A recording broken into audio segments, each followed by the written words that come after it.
Yo, it's good. It's me, One Pac, back with another video again. I'm gonna call this one why I got sober and how. And I'll get straight to the point. I'm not gonna be trying to ramble. I always try to make my videos short, and then I look up and it's like 20-minute video. This one probably could be 20 minutes too. Don't get me wrong, but I'll try not to ramble on too much. Just real quick, I don't ever write scripts for my shit. Like all the YouTube advice is like, oh, make sure you're scripting and work on the thumbnails and make sure your title's really strong. And it's like, I don't give a fuck about any of that shit. Like, I've already touched on that. But anyways, I'll try to be sweet and to the point. So like I said, this video is called Why I Got Sober and how I got sober and why. Off top, no script, one take. So my drug of choice in my 30s became alcohol. I didn't really drink when I was raising my kids. I never really drank. I smoked weed every day and shit, but I never drank. I come from a family of alcoholics, so growing up when I was younger, I always tried to stay away from alcohol. And then once I started partying, and me and my kid's mom broke up and I became single in my 30s, I started drinking a lot. I started partying and yeah, it started out innocently enough, just as it always is, just kicking it, having a couple drinks. Still smoked weed every day, and not drinking all the time, maybe on a weekend here or there. And then I really noticed my drinking really start to really kick in frequently, like every day or several times a week, probably around 2018, 2016, somewhere around there. So 10 years ago, I was working by myself. I didn't have a job. I was I was making money, but I was not I was self-employed. So, and it was a really stressful job. So I started drinking after work. I was single. I was making money. So there was women around and, a lot of dating. So, meeting new women, meeting new people, just going to the bars, drinking with women, being around a lot of women. There was always alcohol involved. And so that's really when my drinking started to take off. And back then it wasn't really a problem for me. I didn't really see anything wrong with it. I just thought it was normal. I'm from the Bay Area, San Francisco Bay Area originally. I'm out in the beautiful state of Idaho, America's best kept secret, which is where I am now. But when I was growing up in Sonoma County, California, it's wine country. It's surrounded by vineyards, palatial tasting rooms, and wine is a big part of the economy. Alcohol is a big part of the economy. Obviously, cannabis became a big part of the economy. But so it was just kind of a cultural, normal thing. And then, yeah, I never really saw a problem with it. I didn't think it would ever be a problem. I didn't really have to think about it in the context of, is it going to be something that's going to take over? Is it going to be something that I'm going to have to control or manage? I just was kind of going along with things and enjoying what I was doing in the moment. So that's basically how it started out. And then, without like getting too personal or bringing my family into it, it turned, basically I would black out. And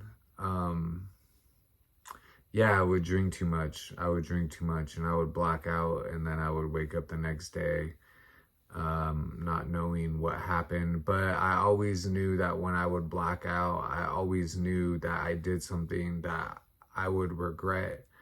And I think the thing about blacking out is that, like, or alcohol in general, it's like it's a very spiritual thing. In alchemy, they use alcohol to strip things of their essence. So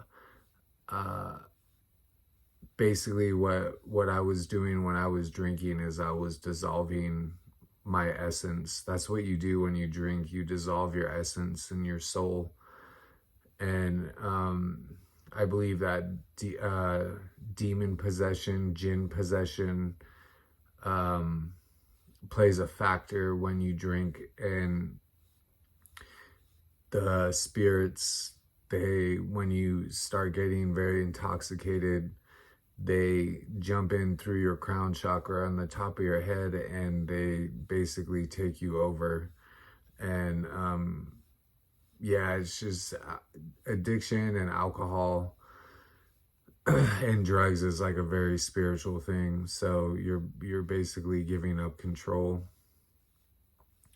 So I started blacking out, and I started drinking more frequently, and I started drinking, yeah, like basically every day. It was a habit. It became a habit, and blacking out and drinking too much became a habit. I never thought I would be somebody who would do the things I've done, but after drinking like that, it just I would wake up and be like, damn, I'm becoming the person that I thought I would never be. I'm doing things that I thought I would never do. And, I still just went along with it. Even then, I didn't really see it as a problem. So fast forward when I moved to Idaho, and, of course, single women around, drinking on the weekends, the weekend warrior shit, getting hella drunk, and just in the moment, like, you don't realize what you're doing. But once I got sober and could look back at myself and see, it's just like, God damn, dude, what the fuck was I thinking? And so once you come to your senses about it and you get some perspective and some clarity, like, looking back, I'm like, fuck, man, I was a fucking piece of shit. Yeah, just a drunk, and it's like stumbling around, blacking out, falling all over the place, talking shit, being very toxic, being very abusive. And that's the thing about it too, is that they call it, so that's basically it. It led to the point where I lost everything. My drinking took me to a point where I lost everything. I pushed everybody away. I was toxic towards everybody and abusive, and I pushed everyone away. And then when I would ask them to come back, no one came back. I'm just alone now. And there's a lot of resentment over that fact that no one came back and I'm sitting here alone. But when I think about it, I mean, I guess I could understand why.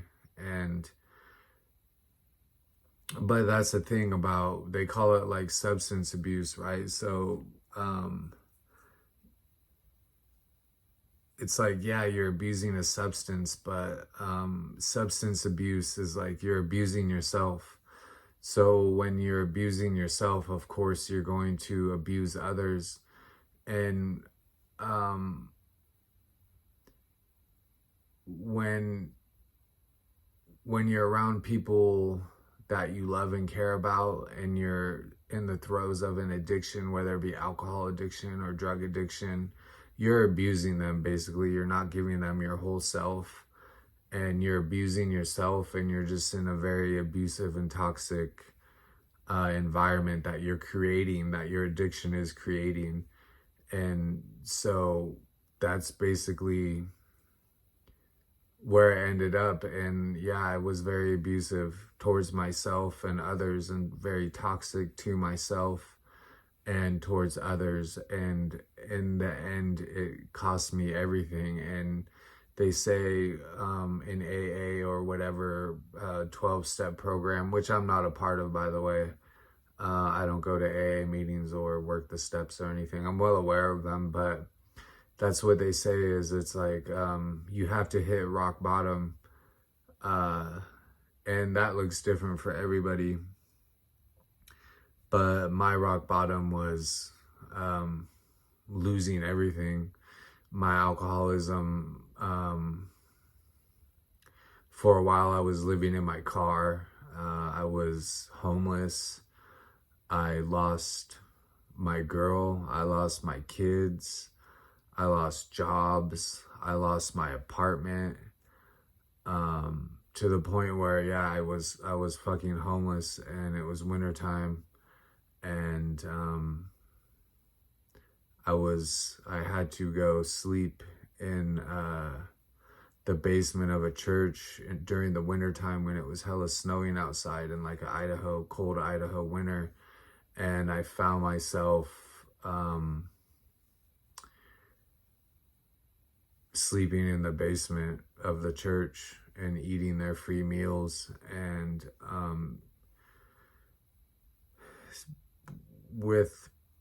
there was violence there. There was drug use there.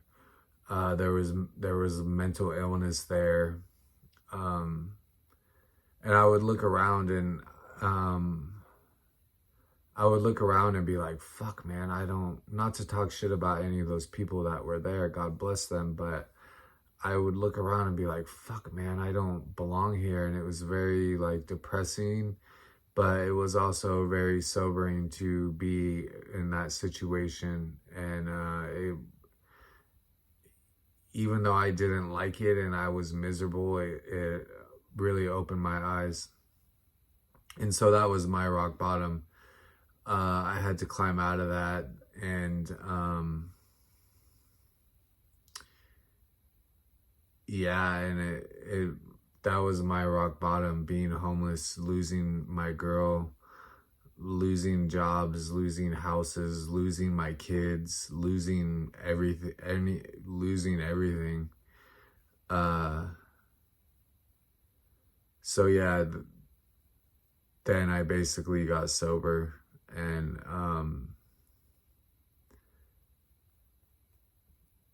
part of it was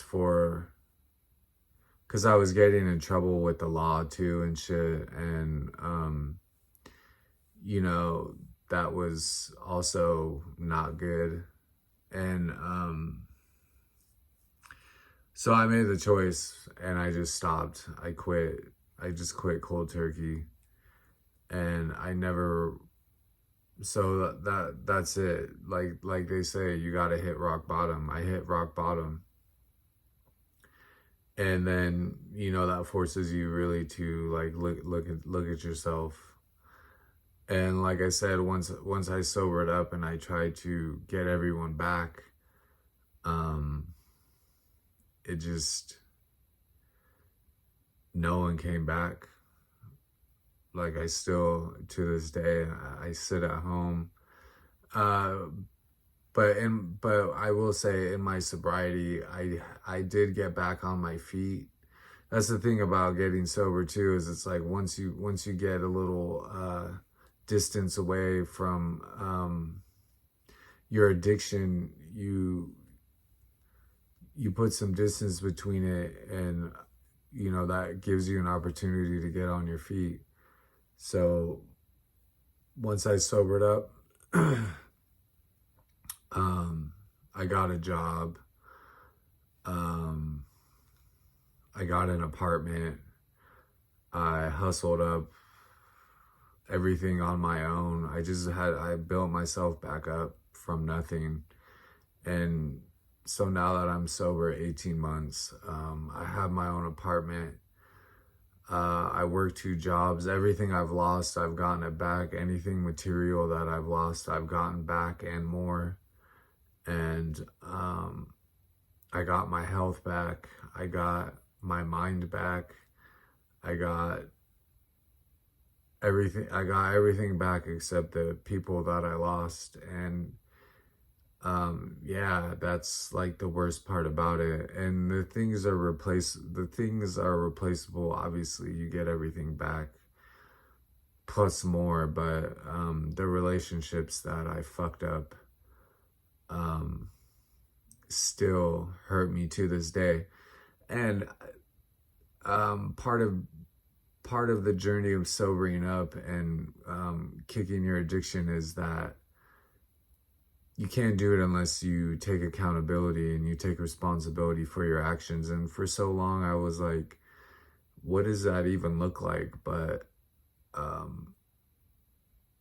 I think part of it is accepting the fact that it's nobody's fault but your own. And I have nobody to blame but myself for the things that I've done. And once I realized that, then I was able to take responsibility for myself and realize that it was all up to me what was going to happen with my life. And no one's going to come to save me, and no one's coming to save you. And you got to make it on your own.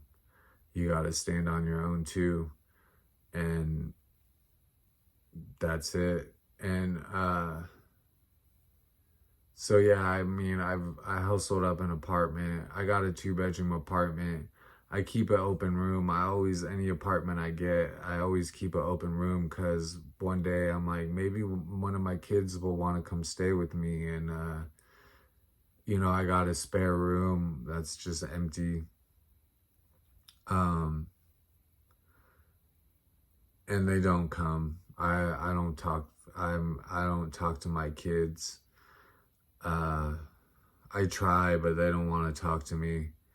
So that's another thing that keeps me sober and grounded, is the fact that I can never go back to that, because the people that I love and care about are more important to me than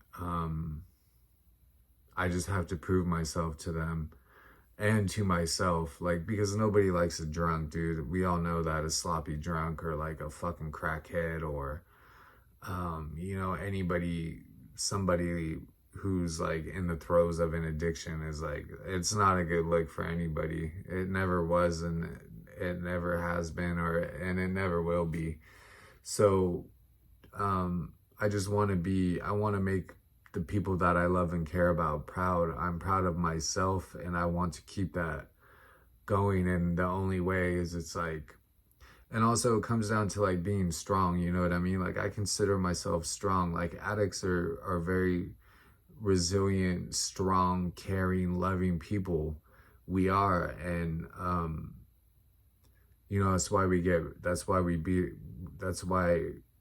feel a lot. And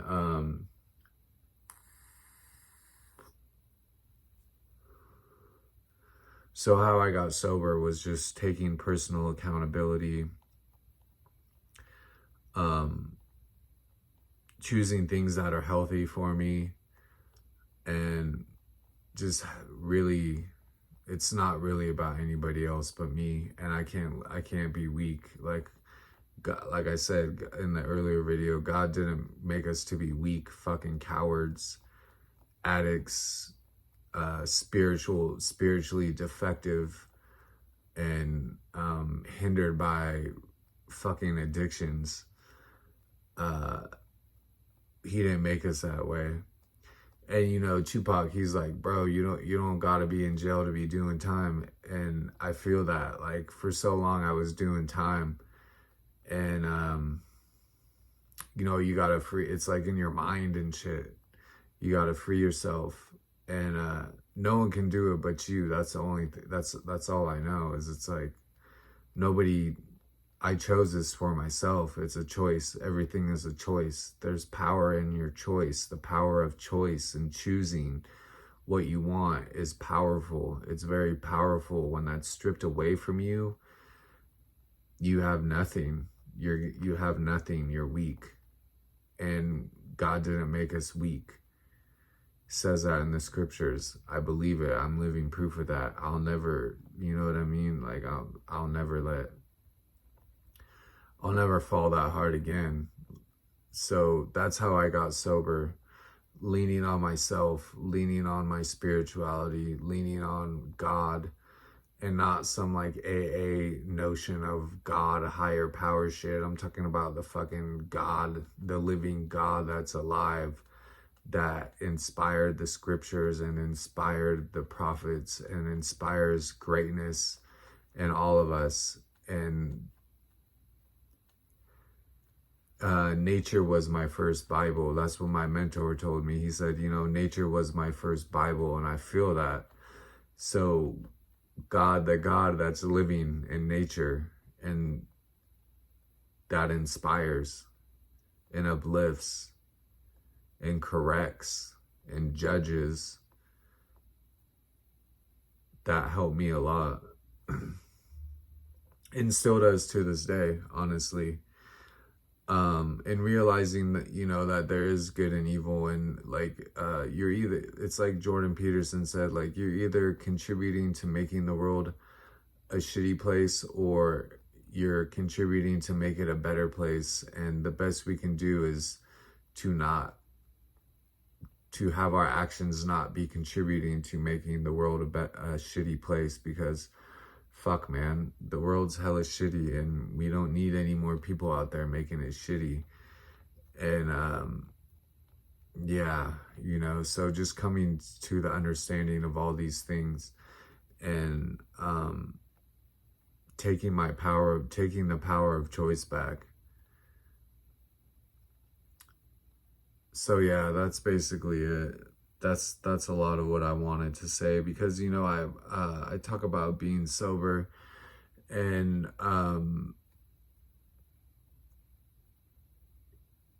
like in AA they say you have to share and like give back. Like that's the last step in the 12 steps is giving back, helping. And I don't participate in AA, but when they say that, I understand. I feel that. I feel it. So this is a way of me giving back. Maybe you out there who is trying to stay sober or has fucked up. Because, bro, no one's fucked up more than me. Trust me, dude. Trust me. No one's fucked off more shit than me. And I used to be like, fuck, man, I'm fucking hopeless. Like I'm fucking hopeless. This, you know, being a bum, being homeless, being broke, being an addict, being just to the point where I would just drink, and it took over my life. Like all the things I used to love to do, like reading books. You can't read books when you're fucking pissed drunk. Playing video games, you can't. I couldn't do any of that. All I could do when I was drinking was drink. That's it. I would fucking, and you know, it just turned me into a fucking degenerate. So to you out there who's like, fuck, man, I'm a piece of shit, and yeah, you're probably not a bigger piece of shit than me. I promise you that. And so this is me giving back. This is my message of hope. This is my 12th step.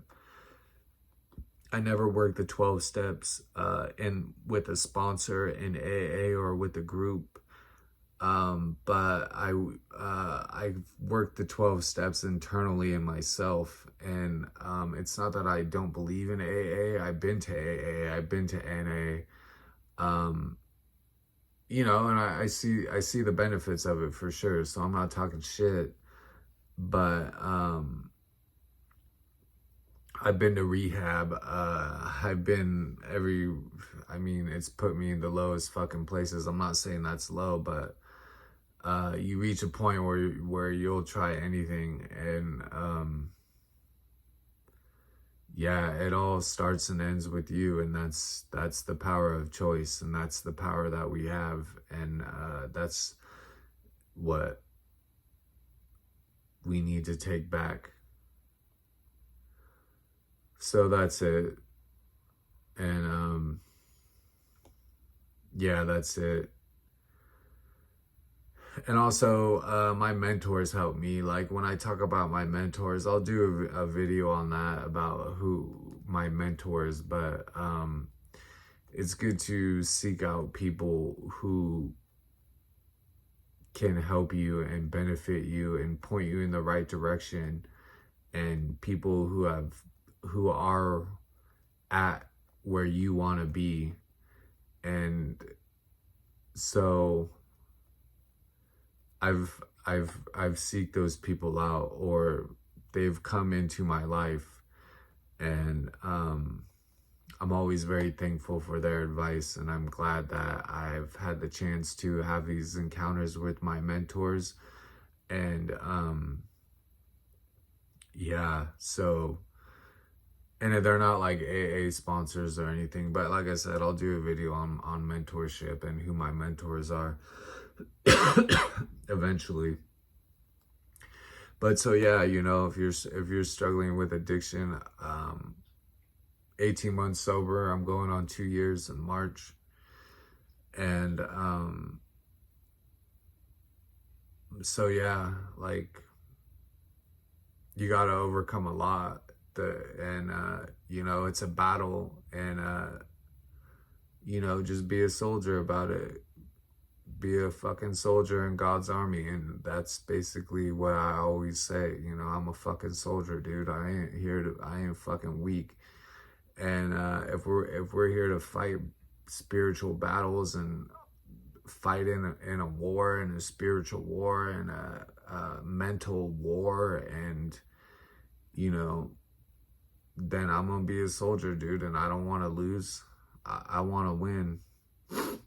You know, I'm down with the cause, dude. I don't want, if it's our job and responsibility to fight all this bad shit going on in the world, then I'm gonna fucking be a soldier, dude. And I ain't gonna fucking let it beat me down, dude, and be defeated by it. And that's kind of the mentality and the mindset that I've taken, and that I think has contributed a lot to my success in sobriety. So this is already a 30-minute video. So yeah, I could keep going and going, but yeah, that's basically it. I made this for any addict struggling. I made this for people who are trying to get clean, trying to kick their habits. This one's for you. I feel you. I'm with you. I support you. I'll pray for you. And God bless, dude. And just remember, underneath all that bullshit, you know, you're there somewhere. You just gotta find yourself and seek God. And yeah, just be a fucking soldier, man. I know we take beatings, and you take a fucking beating, dude. You take a couple licks, but you know, I take a couple licks, dude. I'll get back up. So yeah, that's it. I support you. And I pray for your sobriety and your success. And I like I said, I've been around drugs and alcohol my whole life, and I just reached a fucking point where it's like, I don't want that shit anymore. I don't want to be around that shit. I don't want to contribute to it. I don't want to, you know, I don't want to yeah, that's just, it's all bad, dude. It's all bad. And you don't even have to step out of your house to see it. If it's in your house, you know it. You step outside, you see it. Everywhere you look, you see the fucking damage it's done to this world. And yeah, so you take a couple licks, you get up, and that's it. You overcome. You adapt and you overcome, and you take your fucking power back. This is for any addict who's suffering, who's struggling, who's lost everything, who has hit rock bottom. I made this for you and nobody else. So I'm out, and holler at me. If you see me, holler at me. Tell me what's good. And yeah, stay strong, dude. Seek God, seek yourself. And I know you're going to be a blessing to those around you. And they're going to see the strength and the resilience and the power. I know that. Anyways, that's it. Respect. I'm out late.